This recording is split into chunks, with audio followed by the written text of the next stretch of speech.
Hello and welcome to a new and a special episode of Women of the Middle East podcast, which will be video recorded this time. So hopefully we'll be sharing both the episode in both formats, audio and video. This episode is a special one. And given the importance of the topic, of course, which is violence against women and the surge of violence against women during COVID-19 pandemic. A global pandemic that resulted in a sudden and economic wrecking lockdown had a graver impact than economy for sure. While the world took a slower pace, many injustices surfaced. Or maybe, as some may say, they were always there on the surface, but we were too busy to pay attention. One of these injustices is violence against women or gender-based violence, and in particular, domestic violence. The UN Women at the United Nations entity dedicated to gender equality and the empowerment of women called it the shadow pandemic, and launched a public awareness campaign focusing on the global increase in domestic violence amid the COVID-19 health crisis. For those who are in the world, the so-called Middle East, we know that violence against women predated COVID-19, and that COVID-19, like any other external factor, let it be war, economic crisis, etc., intensified the problem and not only highlighted it. It certainly exacerbated the issue by deepening women's pre-existing vulnerabilities. Just imagine women locked up with their abusers, women in refugee camps, women in conflict and war zones, unemployed and broke women, women who are shunned by their families and communities, women belonging to minorities with limited rights and privileges, all of which describe women in the Middle East. Another thing we know is during this global pandemic, the responses to the violence against women took a back burner. At the beginning of the lockdown, courts and legal services, police, shelters, and social services closed and shut down in many countries, leaving women subjected to violence or survivors of violence stranded in a very cruel reality. However, civil society stood up and took care of what the formal institutions couldn't. Today, we meet with two exceptional leaders in this arena to discuss this very important and pressing issue. I'm very happy to welcome Ms. Asma Khader, a lawyer and advocate of human rights and women empowerment, who served her knowledge and career for the past 50 years in Jordan and the region, and has made her sought-after expert in the advocacy and campaigning of women issues, as well as legal analysis, drafting laws and policy reform in the region and in Jordan in specific. She's a former Minister of Culture and former Senate, spokesperson for the government, and now is the CEO and consultant of Solidarity is Global Institute. I'd like to welcome Ms. Asma. I'm also very honored to have Dr. Al-Sharekh. Dr. Al-Anud is the director of Ibtkar, strategic consultancy, leading political leadership and diversity training programs in Kuwait and the GCC region, and has held senior consultative and teaching positions in academic, government, and non-government institutions in the Arabian Gulf and abroad, and is a board member of several academic and non-governmental organizations. She is the chairperson of the very well-known campaign Abolish 153 to end honor-killing legislations, and a co-founder of Mudhawi's List, a platform to support women running for political office in Kuwait. I'd like to welcome both Al-Anud and Asma, and I'm very, very, very happy to have you today to talk about this very important issue. And let me begin by actually asking to both of you. When we speak about the surge of numbers of violence against women during COVID, is it real? And has the numbers really increased during the pandemic, or has it always been that bad? would you tell me more about the numbers from your region and the cases that you would like to retell in this specifically? Again, has it always been that bad, or has COVID actually resulted in the surge of the numbers? Ustadha Asma? Well, again, thank you so much. And it's my pleasure and honor to be with you both. And I think it's a very important topic that needs us to go further, digging more deeper to understand this phenomena and to respond to the needs and to be as realistic as clear about it, because saying it's there in increasing numbers needs to be approved, and saying that no, we don't have this also needs to be approved. On the ground, yes, 1 out of 3 everywhere in the world is a victim of one kind or another of gender-based violence. This was before pandemic. It was the pandemic before pandemic, because the victims of gender-based violence in numbers and deaths, in fact, if we count it, it will be much more. Nobody is counting this around the world. So women are still victims, are still subject of gender-based violence in different forms. As our colleague Al-Anoud was interested in the encouraging women political participation, for example, political violence and bullying against candidates and against women voters and against women activists is really very clear, which was not physical usually, but it was very hurting and very bad. So there are types of gender-based violence.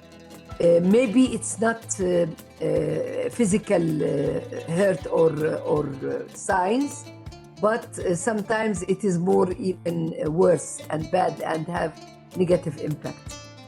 For us at SIGI, from the very beginning of last March, in the beginning of the year 2020, we realized that we are receiving much calls for our helpline at the organization and through our social media and emails from women suffering from domestic violence.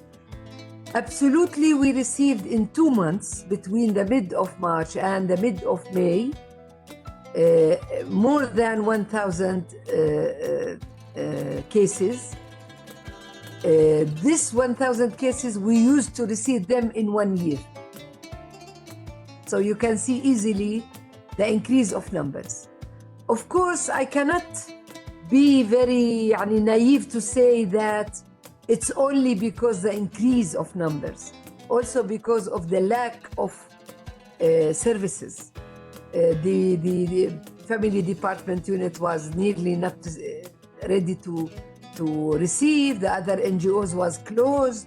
The activists who are serving were not on job for a reason or another. So their families who usually are the shelter for them. They leave the home and running to their families. They were not allowed to move, so their families were not around them.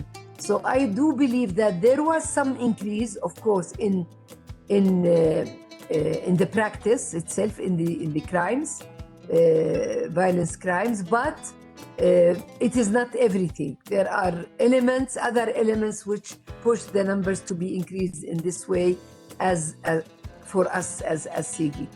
Officially, it was mentioned that the increase in numbers reaches 36%. And maybe this is the average that is more logical, to be frank.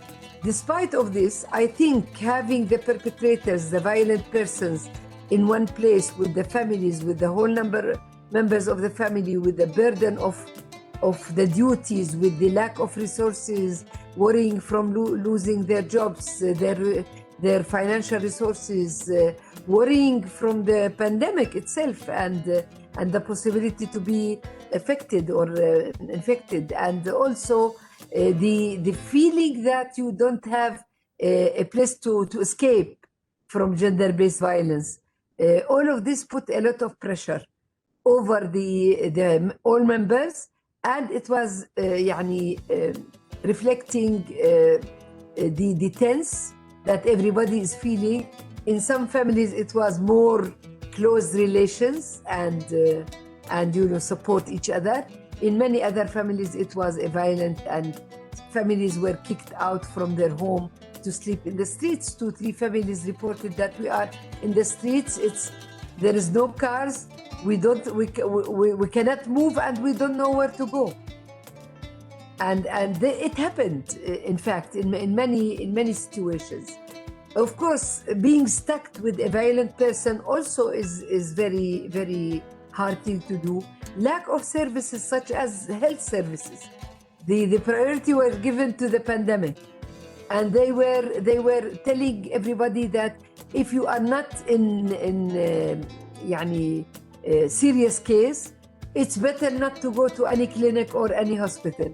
So there was a very complicated situation, and I think this makes the harmful impact of the violence even much more than usual, psychologically and physically as well. So yes, I think it was increased. The problem is that we were not prepared previously to respond to the crisis.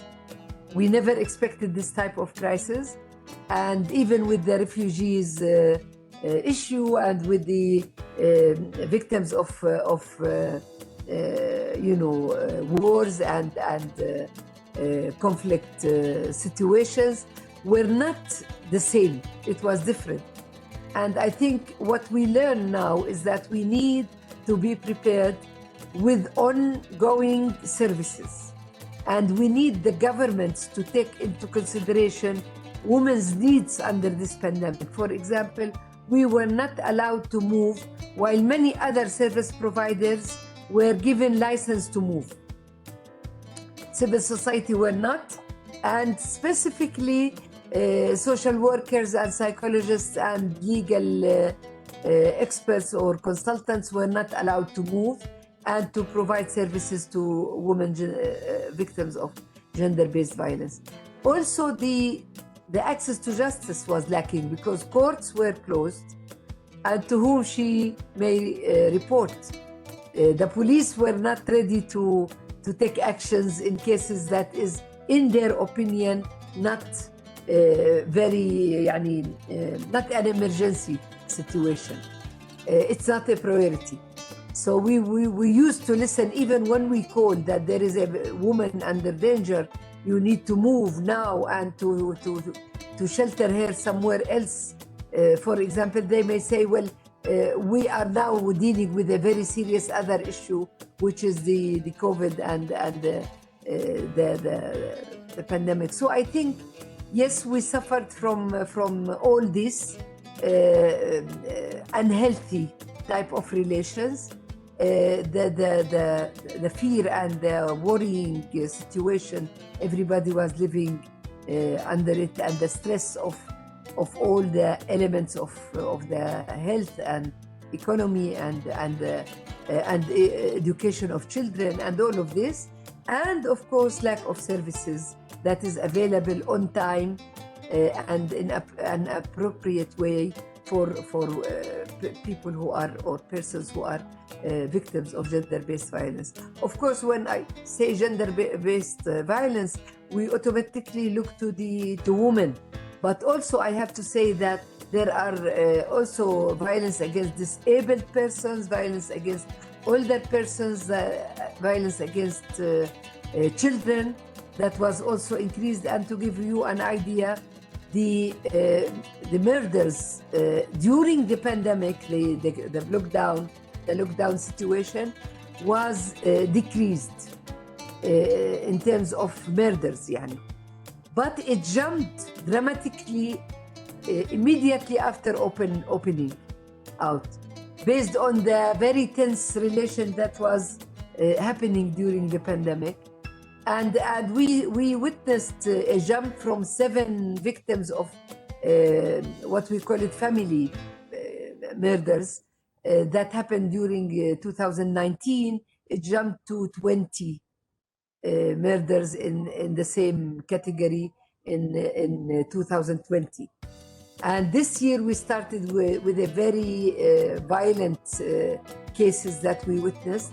But I think there is a growing awareness and a growing supporters within the judiciary, within the police, within the officials to take measures more tough than before. And also the movement of the civil society in each time there is a woman victims of gender-based violence or a crime, sometimes a murder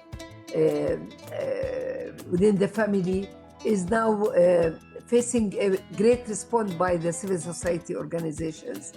Of course, there are others who are attacking and who are using the argument of foreign agenda or interference of the Western values, and groups who are trying to damage the unity of the family, and all of this. It's normal and usual, but I think the priority is the right to live, the right to be safe, and the right to get the help you need when you are victim of gender-based violence. You said that many of the cases were not even reported. No. So we only know that the ones that were reported. What about those who were not reported? How were they exposed? Were they exposed by new media, social media? And how did the social media play a role, especially for your institution? I've noticed that some institutions have actually benefited from WhatsApp, for example, more than, let's say, Twitter or other forms of social media. Yeah. You know, when you are in the same home, even calling is a challenge, because she has to call while the person is sitting there all the time. So it's even difficult. Of course, we use the WhatsApp, we use the digital clinic that we have, and they can use the Facebook, whatever they can use. But also we sometimes receive reports by neighbors who are to know that there is something happening, and we are trying to interfere.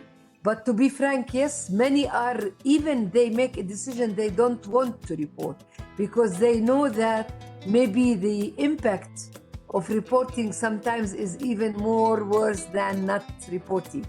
And many of them kept silent because the punishment is light, the process is going to be hard, the choices of women is limited. She don't know where to go, who is going to spend money for their life, where she can live, is her family ready to receive her or not? Is she going to be able to take responsibility of herself and her children? Is there a possibility to reach her rights through the court procedures under the lockdown because there is no courts? Women who have already judgments in alimony, for example, were not able to go and receive it, even if they have it. So there was a lot of challenges that is not necessarily linked with COVID. Sometimes it is structurally there already in a patriarchal society where women are relying in their life on others, and that in Jordan we have the lowest percentage of women in the labor market. We have only 14% of women in the age of work in the labor market, and many of them lost their jobs, or their salaries were cut, or whatever challenges that everybody knows happened after pandemic.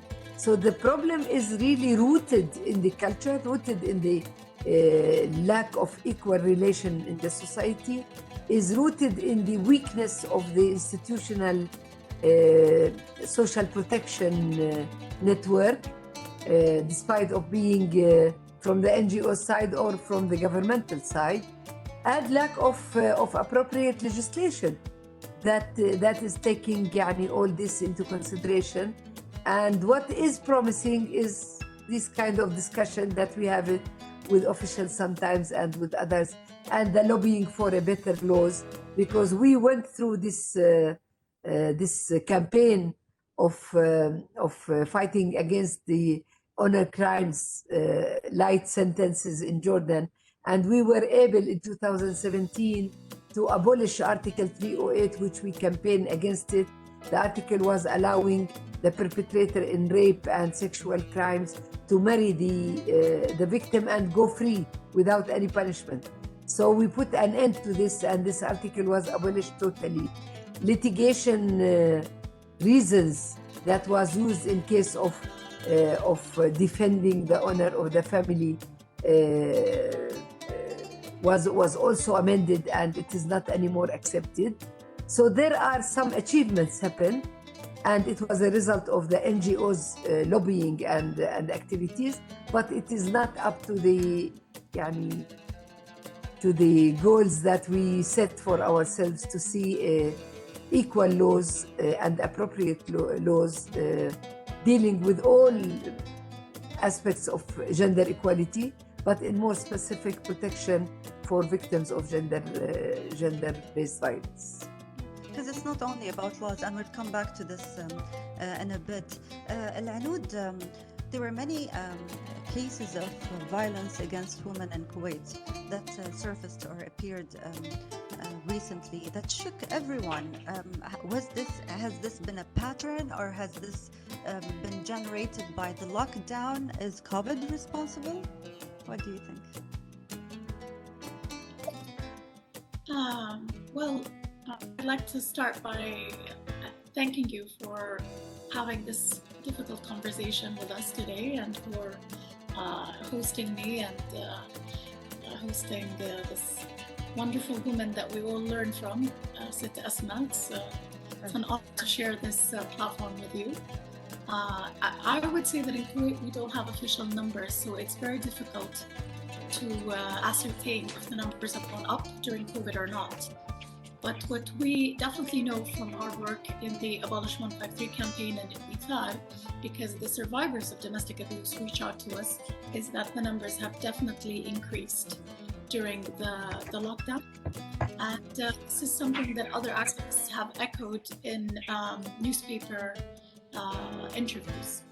So it is problematic, because we can't really say if this has shifted because of COVID, or it's an ongoing pattern. And you're talking about the cases that made the news in the last year. There were at least 3 very upsetting cases of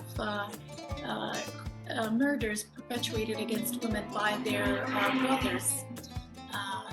And the latest one was unfortunately a guard at the National Assembly. So it was her job to protect our legislators, but we failed at protecting her. As a community, as a legal framework, as a social framework. And it was really heartbreaking to see that there wasn't kind of a formal stand that was taken by her colleagues at the National Assembly or by the government.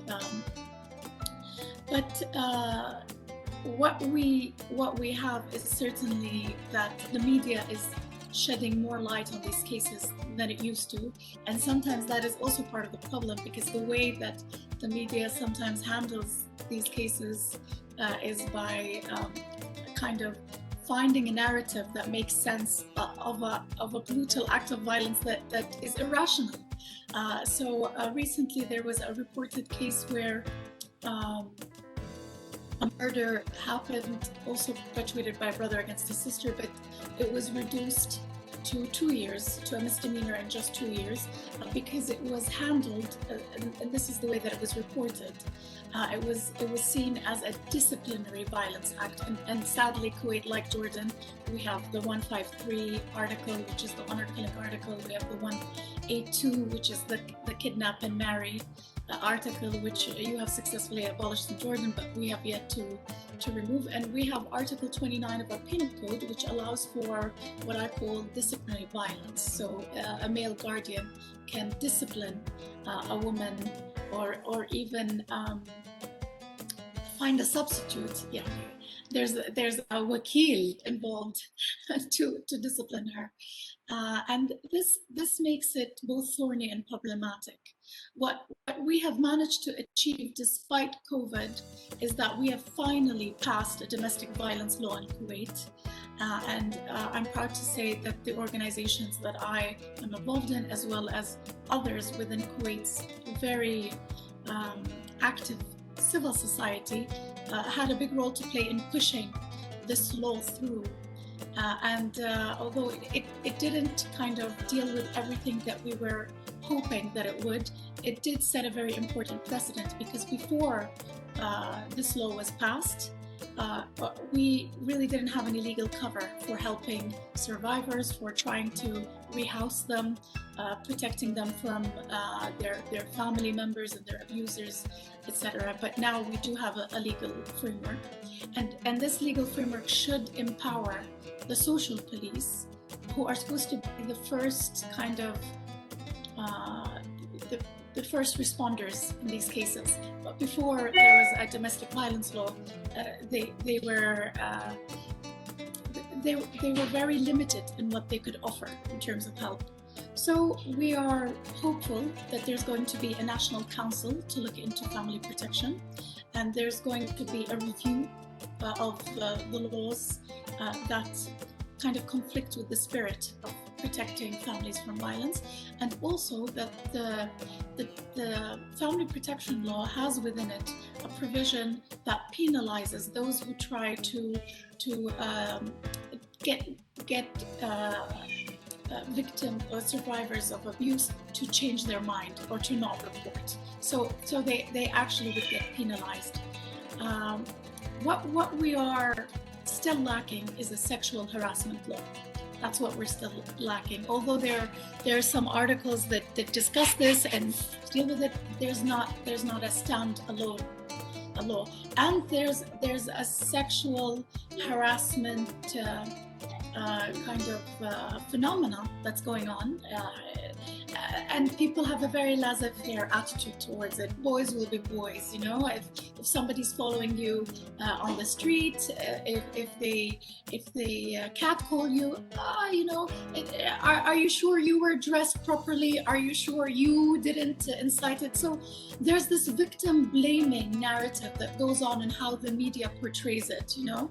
And when things escalate and they become reported crimes, then you find this message within the reporting that says, but you know, despite the fact that the woman was dressed in a modest way, she still got harassed. I mean, these messages need also to be rehabilitated. It's not enough that we change legislations and that we force an open conversation about this. We need to change the way that the media reports these things and the way that we allow conversations to happen. And sometimes online is a blessing, because for us, we could do litmus tests. We could see where the appetite was. We could you know, find out what others were doing, and I'm proud to say that Abolish and Ibtkar learned a lot from those who came before us, especially in Jordan and especially in Lebanon. But at the same time, it's an area that's fraught with the risk for women. And it doesn't matter, Amal, if you're an academic or an activist, or a politician. And you know, I love, Sit Asma, that you spoke about political bullying, because at Mudhawi's list, we try to support women running for elected office, and we try to provide a safe space for a very different kind of narrative that's going on in mainstream media. And we see and we hear from these brave women how much trolling and abuse they are subjected to. I've been subjected to it because I speak about issues that are you know, that are sensitive to some and go against the patriarchal brain.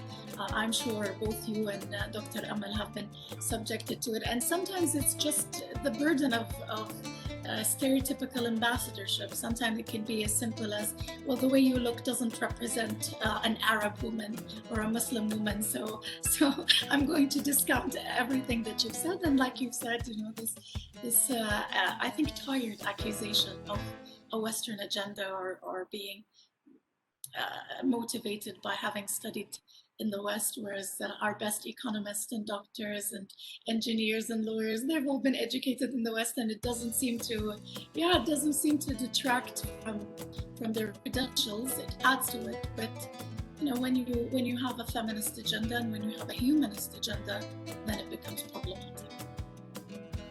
Absolutely. You speak about online venues as a blessing, but the increase in violence against women was also mirrored online.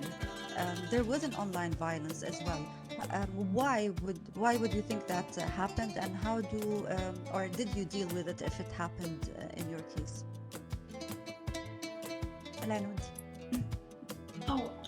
Well,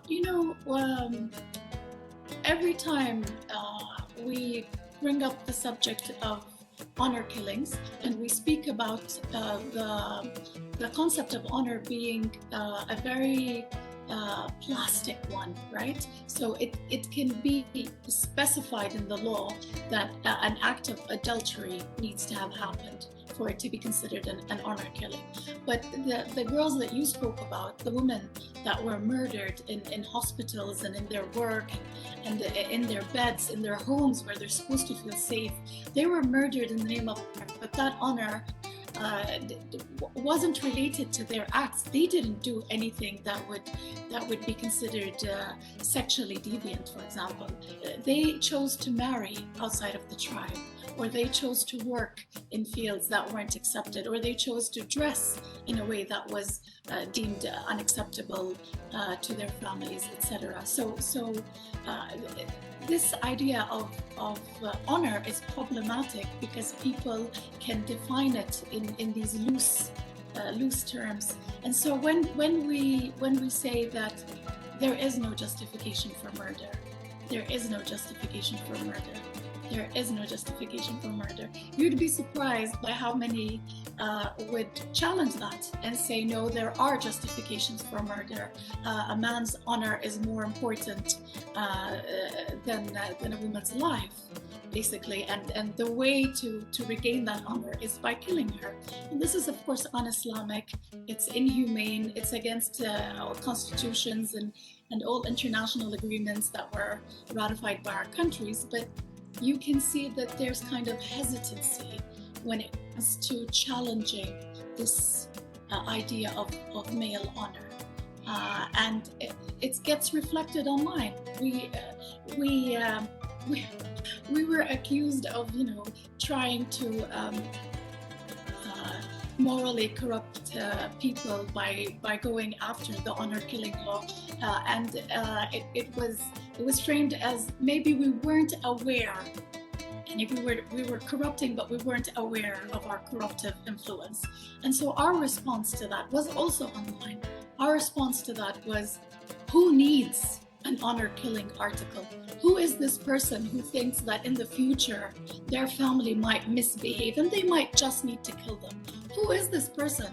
So we need people to stand up and say, yes, I think we might need it in future. And I think that is more dishonorable than trying to get rid of an honor killing article. And I think it's an important conversation to have. Why do people think they need it? Yeah, absolutely. This is the first time I hear an argument that takes us to that question. Yes, who needs such an article? You're absolutely right. I have another question for both of you regarding your work and within your entities, and how you manage to address the needs of women with compounded vulnerability. So let's speak about, for example, domestic migrant workers that to address their problems during COVID, for example, needed you to look at different type of laws, like labor law, for example. So have you dealt with such things? Because, when we help women, we help women. But there are specific women that are more vulnerable than others. For example, domestic migrant workers. And if we speak about women with disabilities as well, did you have specific responses to those two groups? Shall we أستاذة أسماء تفضلي. Absolutely. As I said, there are complexity in what type of gender-based violence when you have more than one reason why you are discriminated against. So you are a woman, you are maybe disabled, and you are refugee, or you are woman, you are a foreigner, you are a domestic worker, you are young sometimes, and you are beautiful maybe. So all of this will create different types of violence and of discrimination. And of course, each group needs a specific response. We have at SIGI, we have a specialized person with different groups, and we have one practice that I think is useful. We have coalitions that are members of coalitions. Those coalitions are interested in specific work. For example, we have, and we give a woman name to each coalition. For example, we have the Coalition for the Older Women's Rights. This coalition called Buthaina, and the group here are very much interested in rights and complaints and needs of older women. We have Nujud, which is for fighting against early and forced marriages. So the Nujud network is also a group of people from around the country, from different governments, local community, CBOs, those who are interested as this topic as their own priority. So they work on it, and they respond to the needs, and they report, and they have their trainings on specific topics related to the group. Also, there are the other coalitions. For example, we have for disabled women, we have a program, we call it Aya. Aya is a woman who was physically disabled, and she passed away in her 20s, but she was very active to fight for disabled women and men. But she focused on women to access different places. And she was mapping the restaurants and the hotels and the markets, supermarkets, and whatever other public services where they are ready to welcome this group of people. So those groups are specialized groups, and they have members all around the country. SIGI is trying to provide the platform and to coordinate with them. And in many cases, we encourage initiatives that is happening and by them to do something specific for those people. Also in the country, there are organizations who are specialized in, for example, domestic workers group. We have Tamkeen, which is an NGO focusing more specifically on foreign migrant workers and domestic workers in specific. So we have the coordination and the referral system where we try to use the expertise and the specialization of different groups when we meet a case that we feel it needs a specific kind of services and response.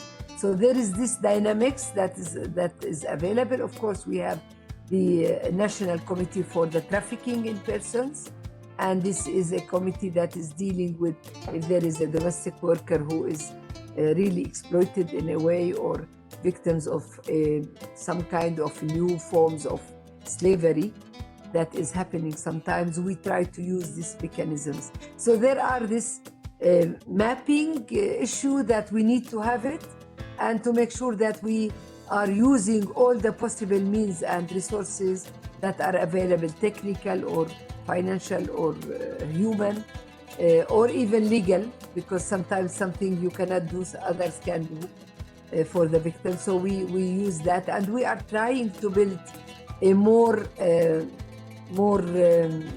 strong referral system on the national level, because we have some initiatives, but it is still not working effectively the way we think it should.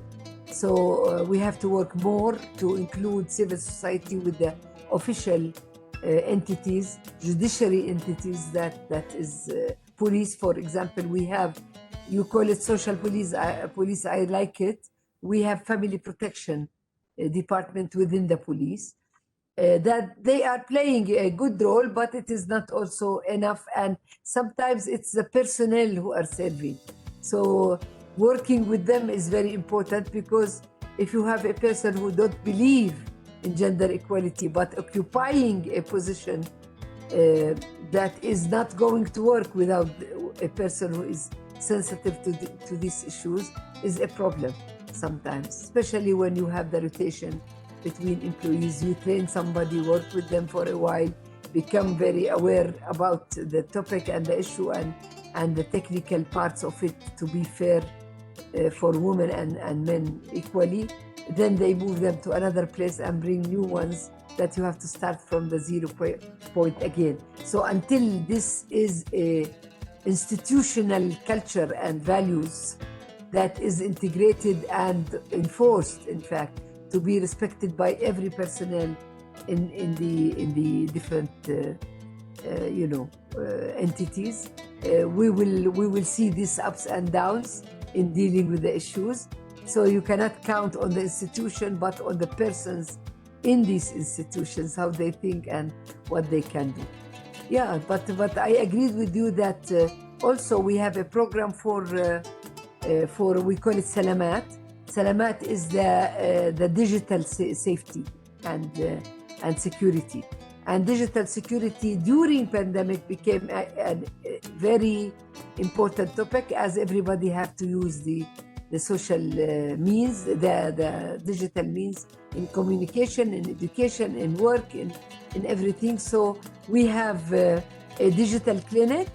We support technical support to those who are hacked by somebody, who are victims of different types of crimes. Some of them is sexual harassment. Some of them is bullying. Some of them is ibtizaz, blackmail, yeah, and other types, يعني, of crimes. So we provide them with technical support to avoid the problem and to follow safety measures in creating accounts and dealing with these accounts. And of course, we have take some cases to courts when there is a crime, a real crime that we need to follow. And we have many cases that are in courts now. In 2 or 3 of them, we were able to get some good judgments against the perpetrators. So yes, I think our work is, if we look at it, it has to be more comprehensive than one NGO can meet. And we need this very strong kind of coordination between different entities to be able to provide a comprehensive service that can really provide protection, which is sometimes not there. Even with the laws, we have the family protection law, exactly like yours. It is not up to the hopes, but it is a start that we need to build on it and to use it to the maximum, I think, and to exchange these experiences. I was listening and saying that, well, we need to invite Al-Anud and to invite our partners here to more public speeches, because talking about the topics from different communities, different societies, different experiences in the region is very important. Because I believe and I see that what Al-Anud was saying is exactly what we are facing, and I think we are learning from each other and we are together more strong. Definitely. We make the argument that the commonalities across societies, not just in the Middle East, but even beyond the Middle East, are very, they're big, huge. Yes. So let alone the commonalities between us and the Middle East. Al-Anud, what do you do for a woman with compounded vulnerabilities?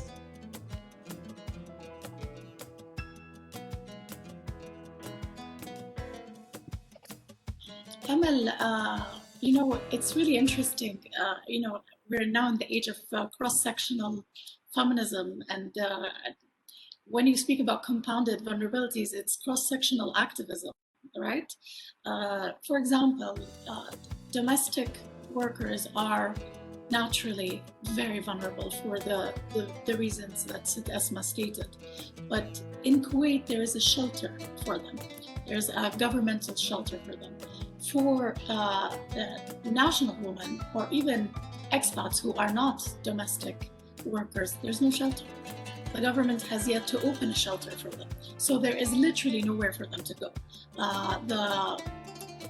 The people who oversee the domestic workers shelter often call us and say a Kuwaiti woman or a stateless woman or a non-national who isn't part of the domestic workers is here with children, without children, please come help us deal with her. So there's that, and then there is kind of the idea that women who come from tribes and strong tribe, they are in a somewhat double bind, because the idea of tribal honor is a very strong one as well. So they can be very vulnerable despite the status that this belonging gives them, and it's usually very tricky for us to get involved, because those tend to be the most dangerous cases to get involved in, because you're not dealing with an individual, you're dealing with many, and they have this kind of intrinsic sense of tribal honor that is very much intertwined with the female and the female's body and the female's choices. It is frustrating for me that sometimes we get, when these cases that you spoke about came up, and the ones that come up are often tribal women, and sometimes we get a reaction that this is something to be dealt with internally within the tribal community. Us being urban women, you should not get involved because you do not understand this. And I understand that violence is a great equalizer. Death is a great equalizer. If women are being killed, I need to be involved. It also is across the board that there is economic violence involved. So we had a case of a young lady with disability who was taken out of university, who was abused by her family, and she gets a stipend, a disability stipend from the government, and they wanted to control that stipend. And we see this play out sadly a lot, that the reasons underpinning violence are often economic. Or financial, it is not just wanting to control a woman's body and her choices, they want to control her income stream. And as more women enter the labor market, as more women become financially independent, therefore socially and perhaps politically independent, this comes up more often than not as a problematic issue. And you'd be surprised that women from, let's say, more privileged socioeconomic backgrounds who are exposed to violence, they are sometimes in the most vulnerable position, because there's so much at stake that they cannot even speak about it. They cannot even admit to the violence that's being enacted towards them by their spouses or by their family members, etc. Because they have so much to lose in economic terms. And so I think it is complicated and compounded wherever you are on this spectrum. I don't think that anyone who deals with violence can see it as a straightforward or a simple equation. And I think that a very important part is also dealing with the perpetrator, because you can't just deal with the abuse survivor and forget the perpetrator. The perpetrator needs rehabilitation as well.